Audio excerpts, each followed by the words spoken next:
Saya berbagi kisah, ada seseorang syekh di Saudi yang bernama Syekh Muhammad.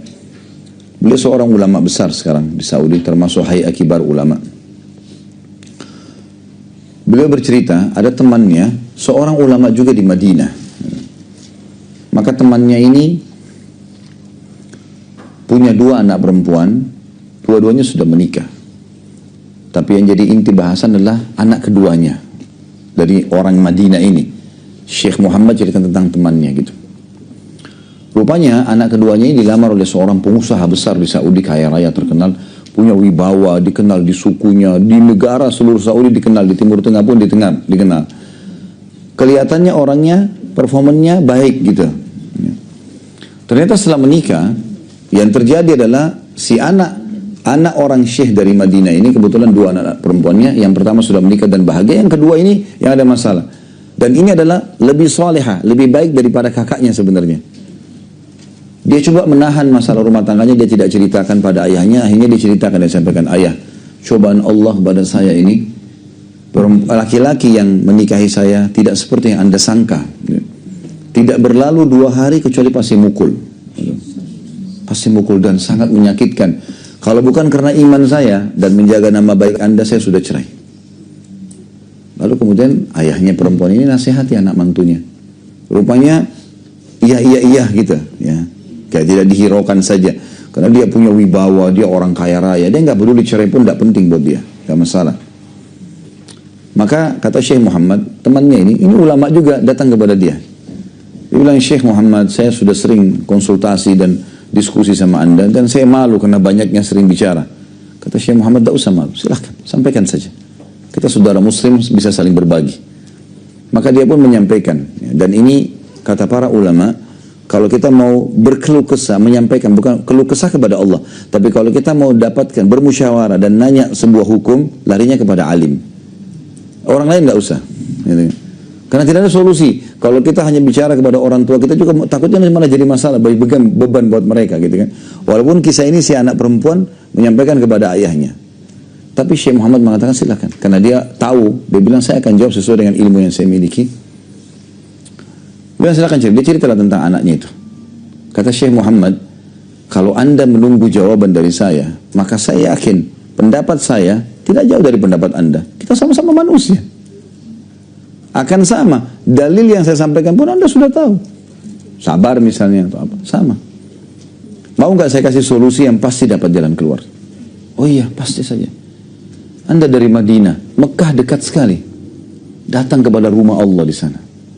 Umrah, niat khusus berdoa untuk masalah itu. Supaya anak mantunya dikasih hidayah. Berhenti memukul anaknya dan rumah tangganya bahagia. Kata temannya ini, saya nggak pernah berpikir itu sebelumnya. Baiklah. Terjadi hari Rabu waktu itu. Hari Kamis besoknya, pas malam Jumat, dia beli pesawat jam 3 subuh. Penerbangan pertama. Dari Madinah ke Jeddah, Jeddahnya masuk ke Mekah gitu. Dia beli tiket pesawat sama istrinya. Ini cerita tuh 20 tahun yang lalu masih belum ada handphone. Jadi orang cuma telepon dari rumah ke rumah seperti dulu kita pernah alamilah. Dan jelas dia sebelum berangkat dia tinggalkan nomor telepon hotel yang dia mau datangin di Mekah untuk kedua anak perempuannya. Kalau ada apa-apa silahkan ditelepon. Dia berangkatlah sama istrinya. Dia bilang saya masuk Mekah. Alhamdulillah masuk ke hotel. Segera Allah mudahkan. Saya kasih berita ke resepsionnya. Kalau seandainya ada yang telepon saya bilang saya akan telepon balik. Dia bilang kemudian saya masuk ke Masjid Haram. Saya tawaf, saya sa'i, sholat di belakang makam Ibrahim. Semuanya doa saya fokus supaya anak saya keluar dari masalahnya. Selalu gitu. Solusi itu minta, ya Allah saya berkeluh kesah padamu, selesaikan masalah anak saya. Anak saya tahu salihah baik, suaminya yang mohon berikan hidayah. Kembalikan kepada Allah SWT. Dia bilang begitu. Dia bilang setelah selesai semuanya, azan subuh. Saya sholat subuh di Masjid Haram, walaupun saya keluar rumah dari jam 2 malam, mengantuk sebenarnya. Tapi hati saya terdorong untuk duduk sampai syuruk. Dia bilang saya duduk sampai terbit matahari. Setelah saya pulang ke hotel. Pas saya pulang ke hotel, resepsinya bilang, bukankah Anda Syekh si Fulan? Dia bilang, iya. Dari tadi nih, sudah 1 jam atau 2 jam ini, ada satu perempuan dari Madinah ribut telepon kami terus nih. Nanya Anda ini. Maka dia bilang, mungkin anak saya. Dia telepon ke anaknya yang pertama. Sudah salam, nak, kamu telepon nggak? Oh enggak, saya nggak telepon. Ada masalah nggak? Ada masalah. Mungkin adik saya yang ada masalah nih. Bilang baik, dia bilang saya telepon ke anak saya yang kedua. Dan saya sudah berpikir waktu itu, mungkin ada keluhan baru, mungkin ada pukulan baru, mungkin ada masalah baru. Dia bilang begitu diangkat sama anak saya, setelah jawab salam sudah mengatakan, ayah, entah ilham Allah dari mana nih, sudah 1 atau 2 jam ini, suami saya menangis di depan saya nih. Tadi malam ini bertengkar, saya dipukul, saya dimarah-marahin, dia sampai tidur di kamar sebelah. Sudah 1 atau 2 jam ini entah kenapa dia datang ke saya minta maaf dan mengatakan memang kamu wanita baik, saya yang buruk, saya minta maaf, saya akan perbaiki. Sampai sekarang saya telepon nih, dia sama Anda, dia masih menangis di depan saya nih. Dia niat memperbaiki ke depan. Cuma Bapak Ibu sekalian, dalam berkeluh kesah pada Allah, kita harus ikuti dengan keyakinan. Kadang-kadang kita ikuti dengan keraguan. Ragu ini mengurangi kualitas doa kita, gitu loh. Saya sudah bilang tadi, keyakinan ini seperti Bapak Ibu yakin kalau lapar itu solusinya makan, kalau dahaga solusinya minum, kalau capek istirahat. Begitu juga keyakinan dengan memohon kepada Allah dalam doa, mengharapkan surga, takut dari neraka, harus itu. Itu sudah sunnatullah, mestinya begitu. Ya. Jadi kita harus melakukan hal-hal seperti ini supaya betul-betul mendapatkan solusi dari Allah SWT. Allah itu maha mendengar, Bapak Ibu sekalian. Allah maha mendengar dan Allah maha mengetahui kebutuhan hamba-hambanya. Tapi Allah mau kita bergantung. Kalau bahasa saya sebenarnya Allah mau kita manja kok, tapi kita tidak mau dimanja. Minta semua, mau apa saja minta. Keluh kesah. Sampai para sahabat selalu sendalnya, ridwanullah alaihim, sahabat-sahabat Rasulullah SAW, kalau sendal mereka putus, memohon kepada Allah, ya Allah sendal saya putus, gantikan. Sendal putus, minta sama Allah. Jangan difikir sendalnya, kekuatan keyakinannya sama Allah itu. Allah memang gak akan lemparin sendal dari langit, tapi Allah akan menggerakkan makhluknya. Ada yang kesian kasih dia sendal, ada yang kasih hadiah dia sendal, gitu kan. Kadang-kadang kita kalau kembalikan misal lagi lapar, ya Allah, ucapkan saja, ya Allah lapar. Lihat hasilnya setelahnya. Ada yang kasih makanan, ada teman yang telepon traktir, kayak ketemu di restoran ini yuk, atau kita berkunjung ke rumah teman, gitu. Ada saja.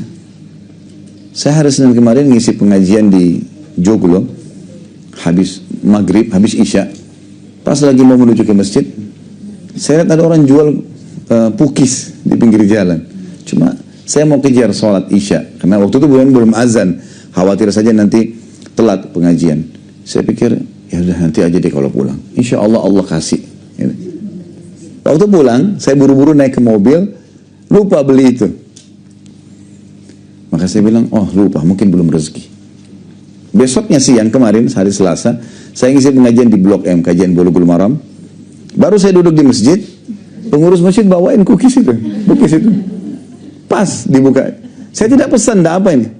Dibawa ke depan saya, dibuka. Begitu saya lihat, saya bilang, subhanallah, baru semalam saya pengen nih. Tidak minta dikasih sama Allah. Hanya karena bergantung sama Allah. Dari hal yang kecil, kue pun tidak ada masalah. Apa ruginya? Rugi apa Bapak Ibu sekalian pada saat kita mau ke mall beli baju atau mau ke pasar, ya Allah mudahin parkiran buat saya. Minimal dapat pahala doanya. Nah, apa saja. Mau makan di satu restoran, ya Allah mudahin supaya saya dapat tempat duduk yang nyaman, saya bisa makan di situ, gitu kan. Siapa tahu pas mau tutup Allah masih tunda, tidak ditutup aja, kita masih bisa dapat. Nah kita kurang sekali ketergantungan sama Allah yang seperti ini. Kayaknya nggak perlu gitu loh sama Allah. Kesannya kita jalan aja sendiri. Padahal sebenarnya Allah mau kita manja, kok aneh dimanjain nggak mau. Ya. Biasanya ibu-ibu suka dimanja sama suaminya gitu. Dimanja sama Allah nggak mau gimana? Ya. Tinggal merengek, tinggal minta. Gak ada susahnya. Dan itu kekuatan akidah di situ, gitu kan. Puncaknya di situ.